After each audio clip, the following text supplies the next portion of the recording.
यहां हमारे सभी पार्षदगण, पार्टी के एक एक कार्यकर्ता, हमारे विधानसभा के पदाधिकारी, हमारे महिला शाखा के पदाधिकारी, युवा शाखा के पदाधिकारी, सबसे एक ही निवेदन है। हमारे कांग्रेस के भी तमाम नेता मंच पे बैठे हुए हैं, उन सबका भी हृदय से अभिनंदन करता हूं मैं। ये आज कोई सामान्य लड़ाई नहीं है, याद रखना। हो सकता है मेरी बात आपको आज यकीन ना हो रही हो, लेकिन इसको कागज पर लिख लेना।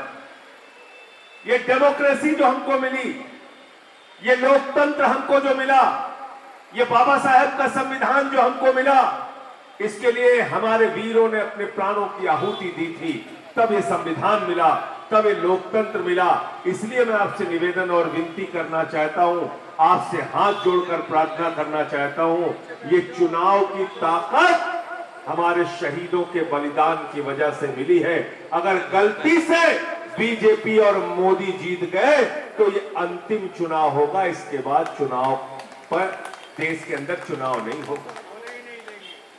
पुतिन का मॉडल लागू करेंगे यहां पे, किम जोंग का मॉडल लागू करेंगे, सारे विपक्ष के नेताओं को पकड़ के जेल में डालेंगे। तो मुझसे लोग कहते हैं वोट क्यों करना है, तो मैं कहता हूं अपना वोट बचाने के लिए इस बार वोट करना, क्योंकि फिर ये वोट की ताकत नहीं रहेगी। अभी हमने देखा सूरत में कांग्रेस के कैंडिडेट को बिठा दिया, बीजेपी का सांसद बगैर चुनाव के जीत गया। हमने देखा इंदौर में कांग्रेस के प्रत्याशी का अपहरण कर लिया। हमने देखा अरुणाचल प्रदेश में 10 विधायक भारतीय जनता पार्टी के बगैर चुनाव के वहां पर जीत गए। हमने देखा चंडीगढ़ में लोकतंत्र की हत्या होते हुए, संविधान की हत्या होते हुए देखा।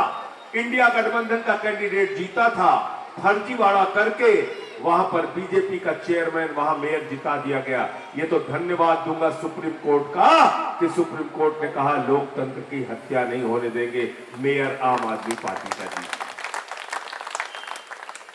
ये चुनाव खत्म करना चाहते हैं, ये बगैर चुनाव के बीजेपी को जिताना चाहते हैं। लेकिन अभी लोकतंत्र के मालिक आप हैं, आप जिसको चाहते हैं विधायक बनता है, सांसद बनता है, मंत्री और मुख्यमंत्री और प्रधानमंत्री बनता है। इसलिए इस बार के चुनाव में ये बता देना कि अगर तुम हमारे चुनाव की ताकत छीनना चाहते हो तो हम तुम्हारी राजनीति को दफन करने का काम इसी चुनाव के अंदर करेंगे।